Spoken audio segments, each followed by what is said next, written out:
Dear students, myself Manish Pandey, teaching mathematics in PP Shivani Center for Excellence. आप जानते हैं centre for excellence एक school integrated programme है जो school study के साथ साथ आपको आईआईटी जेईई और मेडिकल की तैयारी के लिए इम्पॉर्टेंट है। अपना ये इंस्टीट्यूट गुजरात के नंबर 1 इंस्टीट्यूट है और टॉप इंस्टीट्यूट्स में इसकी गिनती होती है। तो हमें इस बात की फिक्र नहीं करनी कि हम कैसे इंस्टीट्यूट में हैं। हम बहुत अच्छे इंस्टीट्यूट में, बहुत अच्छी जगह, बहुत अच्छे प्लेटफॉर्म में वर्क कर रहे हैं और पढ़ रहे हैं।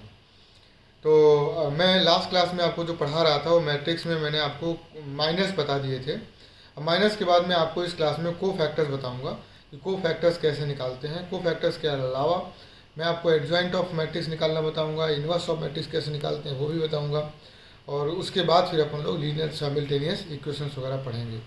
तो आइए देखते हैं इसको कैसे करेंगे।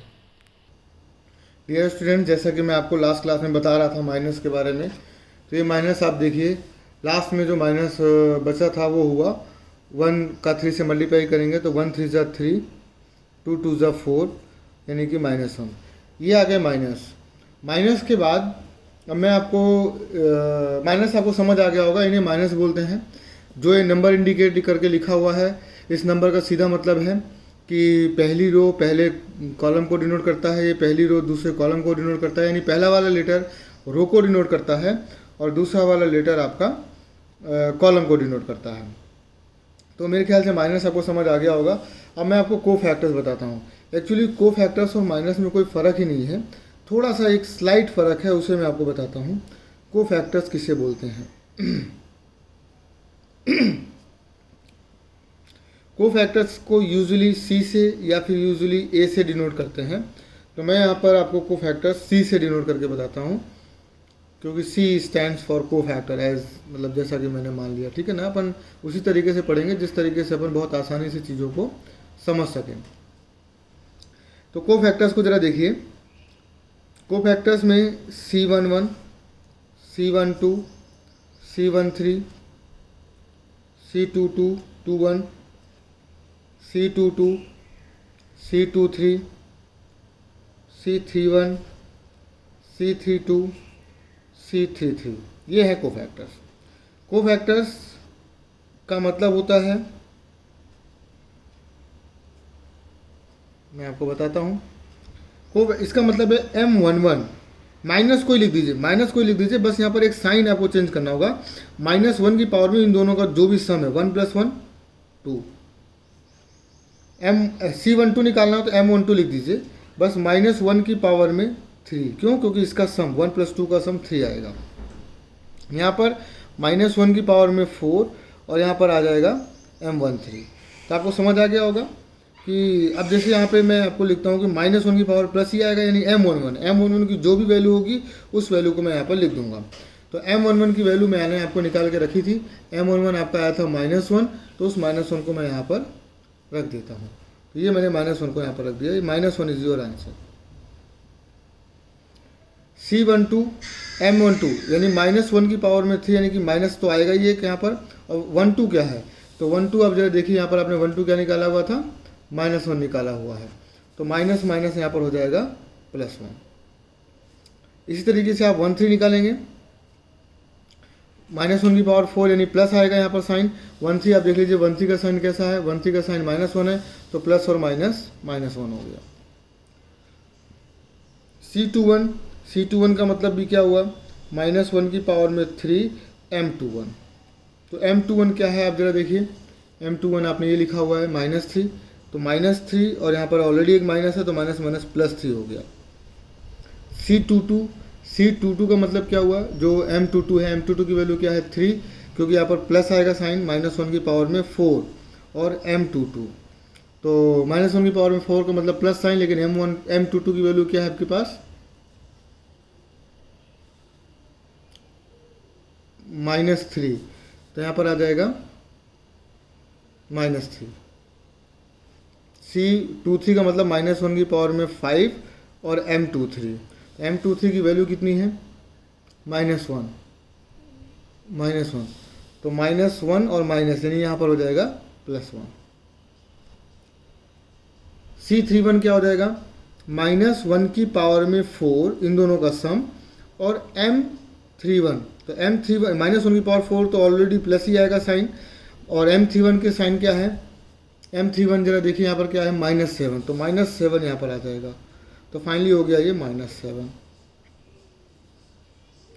M32 की वैल्यू क्या हो जाएगी, -1 की पावर में 5 और M32, तो M32 क्या था, M32 जरा देखिए यहाँ पर क्या था, -5, ये -5 लिखा हुआ है, तो -5 यहाँ पर भी माइनस आएगा और -5, तो -5 और -5 मिलकर वो बन गया ये +5। C33 का मतलब है -1 की पावर में 6 और M की पावर में M33, तो -1 की पावर 6 का मतलब प्लस वाला 1, और यहाँ पर जो लिखा हुआ है M33 की वैल्यू लिखी हुई है -1, तो यहाँ पर आ गया -1, तो कुल मिलाकर ये आ गया आपके पास -1। तो कोफैक्टर्स माइनस की हेल्प से बहुत आसानी से निकाले जा सकते हैं, बस इसमें साइन का याद रखना है, और साइन भी क्या याद रखना है कि माइनस ही आंसर है, जो माइनर आप निकालते हैं वही आंसर है, बस ये देखना है इनका सम यदि ऑड आ रहा है, ऑड आ रहा है तो साइन बदल जाएगा माइनर का, और यदि ऑड नहीं आ रहा है, इवन आ रहा है, तो माइनर का साइन जो है वो ही रहेगा।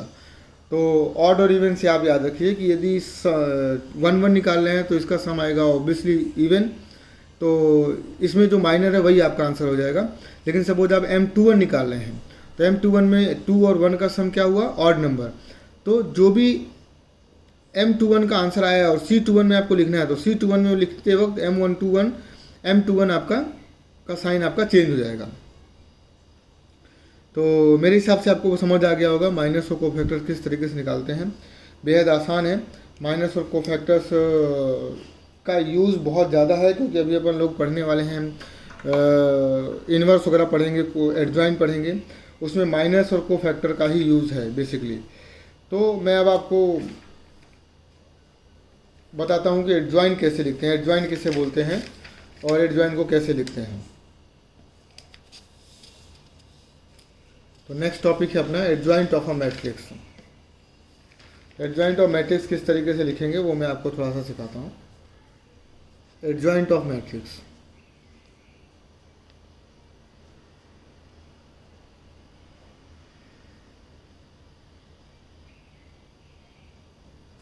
एडजॉइंट ऑफ मैट्रिक्स, आप कोफैक्टर्स को लिख दीजिए पहले, कोफैक्टर्स ऑफ ए। आप कोफैक्टर्स ऑफ ए को जब लिखेंगे मैट्रिक्स के फॉर्म में, तो ऑब्वियसली आप ऐसे लिखेंगे C11 C12, क्योंकि पहली रो दूसरा कॉलम, पहली रो पहला कॉलम, पहली रो दूसरा कॉलम, पहली रो तीसरा कॉलम, यही तरीका है। C21 C22 C23 C31 C32 C33।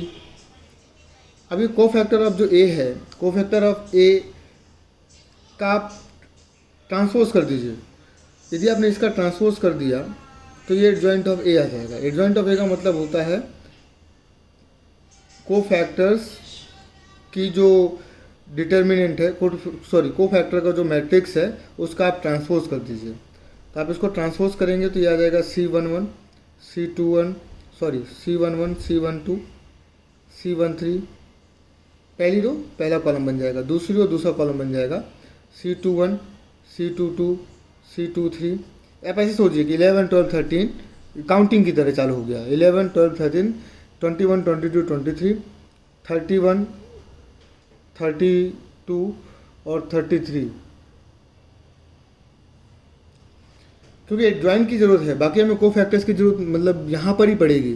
तो आप तो मेरा कहना मानिए कि आप एडजॉइंट इस तरीके से याद करिए कि एडजॉइंट ऑफ ए जब भी आपको निकालना है तो आप सीधा सीधा कोफैक्टर को इस तरीके से अरेंज करिए। जब भी आप कोफैक्टर्स निकाल लें तो उसको आप इस तरीके से अरेंज करके लिख दीजिए। आप ट्रांसपोज के चक्कर में पढ़िए मत, आप इस चक्कर में नहीं पढ़ेंगे तो आप सीधा यहाँ पर एडजॉइंट निकालेंगे, नहीं अदरवाइज आपको पहले कोफैक्टर सेट करना पड़ेगा फिर उसका ट्रांसपोज करना होगा। इससे अच्छा है कि पहले आप कोफैक्टर निकाल के डायरेक्टली यहाँ पर पुट करिए। तो इसे बोलते हैं एडजॉइंट ऑफ अ मैट्रिक्स। तो एडजॉइंट ऑफ मैट्रिक्स बेसिकली कुछ भी नहीं है, सिर्फ कोफैक्टर का एक डिटर्मिनेंट फॉर्म में अरेंजमेंट करना है। तो डिटर्मिनेंट फॉर्म में किसी भी मैट्रिक्स को अरेंज करके उसका ट्रांसपोज कर दिया जाए, डिटर्मिनेंट फॉर्म नहीं, कोफैक्टर्स फॉर्म। कोफैक्टर्स फॉर्म में यदि किसी मैट्रिक्स को अरेंज कर दिया जाए तो और अरेंज करके उसका ट्रांसपोज कर दें तो उसी मैट्रिक्स को ही अपन बोल देते हैं adjoint of a A. Adjoint of matrix बहुत ज़रूरी मैट्रिक्स है। एक काम करते हैं एक एग्जांपल के थ्रू अपन एडजॉइंट ऑफ ए, किसी भी मैट्रिक्स का एडजॉइंट कैसे निकालेंगे वो अपन समझते हैं। तो मैं आपको एक एग्जांपल के थ्रू बताता हूँ। जैसे मान लीजिए कोई मैट्रिक्स है ए, 1 2 3 3 2 1 0 1 2, एक जीरो यहाँ ले लेते हैं, थोड़ा आसान रहेगा। अब मुझे पता है कि एडजॉइंट निकालना है, एडजॉइंट ऑफ ए निकालना है, तो ऑब्वियसली मुझे इस तरीके से निकालना है C11 C12 C13 C21 C22 C23 C31 C32 C33, इस तरीके से लिखना है। मैं डायरेक्टली लिख दूँगा, मुझे पता है जहाँ पर ऑड है वहाँ पर साइन चेंज होगा। आप मेरे साथ डायरेक्ट लिखिए। C11 लिखना है तो पहली रो और पहले कॉलम को बंद करना है, तो आप मल्टीप्लाई कर लीजिए क्रॉस 2 0 इधर 0 और -1, आपका आंसर आया -1। पर क्या इसका साइन चेंज होगा? नहीं, क्यों? क्योंकि इवन नंबर है तो -1 ही रहेगा। फिर 1 2 का मतलब पहली रो दूसरा कॉलम, पहली रो दूसरा कॉलम, तो 3 2 6 और 3 2 6, और ये देखिए 3 2 आपको दिख रहा होगा, 3 2 6 और 0 1 0, यानी 6 प्लस का 6, लेकिन यहाँ पर साइन चेंज होगा क्योंकि इसका सम ऑड है, ये -6 हो जाएगा। इसके बाद नेक्स्ट 1 3 यानी पहली रो और तीसरा कॉलम, आप बंद करिए तो 3 1 3 0 0 0, तो +3, तो +3 रहेगा क्योंकि यहाँ पर इवन आने वाला है सम। ये हो गया, बहुत सिंपल। अब जैसे आप निकालते हैं 2 1 2 2 2 3, तो आप इसके करस्पॉन्डिंग निकाल रहे हैं, निकालेंगे इसके करस्पॉन्डिंग पर लिखेंगे ऐसे। तो पहले 3 को बंद करो, 3 जिस रो में है उस रो को बंद करो, उस कॉलम को बंद करो, तो 2 2 4 1 1 3, तो 4 में से 3 गया 1, कैसा 1? +1, पर क्या प्लस आएगा? नहीं, क्योंकि यहाँ पे साइन चेंज होने वाला है, -1 आएगा। 2 2 निकालना है तो दूसरी रो और दूसरा कॉलम बंद करिए, दूसरी रो और दूसरा कॉलम को बंद करेंगे तो 2 1 2 और 3 0 0, यानी 2 में से 0 गया, 2 में से 0 गया तो 2 आएगा, तो +2 आया मेरा, लेकिन यहाँ पे प्लस ही रहेगा क्योंकि इवन आएगा तो साइन चेंज नहीं होगा। फिर आप इस रो को, क्योंकि आपको 2 3 निकालना है, तो दूसरी रो और तीसरा कॉलम आप बंद करिए, तो 1 1 1 और 0 2 0, यानी 1 आया, लेकिन क्या 1 रहेगा? नहीं, क्यों? क्योंकि इसका सम 5 आएगा, तो -1 हो जाएगा। ठीक है, तो अभी इस लेक्चर को यहीं ख़त्म करते हैं, नेक्स्ट लेक्चर में आपको बताऊंगा नेक्स्ट क्लास में, राइट। तो इसमें आप आगे का जो भी एलिमेंट है वो आप खुद ही लिख लेंगे, आपको मेरे ख्याल से समझ आ जाएगा। ठीक है, तो इस तरीके से एडजॉइंट आप समझ गए होंगे। नेक्स्ट मैं बताऊंगा इन्वर्स किस तरीके से निकालेंगे, आप ज़रा इसको ध्यान से समझिए। ठीक है, तो आप चाहें तो उसको लिख सकते हैं, मतलब कोई दिक्कत नहीं है। 3 1 यदि लिखना है तो 3 1 क्या हो जाएगा? तीसरी रो और पहला कॉलम, तीसरी रो पहला कॉलम, तो 2 2 और 3 का मल्टीप्लाई करेंगे तो 2 2 ही आएगा, लेकिन कैसा 2? प्लस का 2 रहेगा।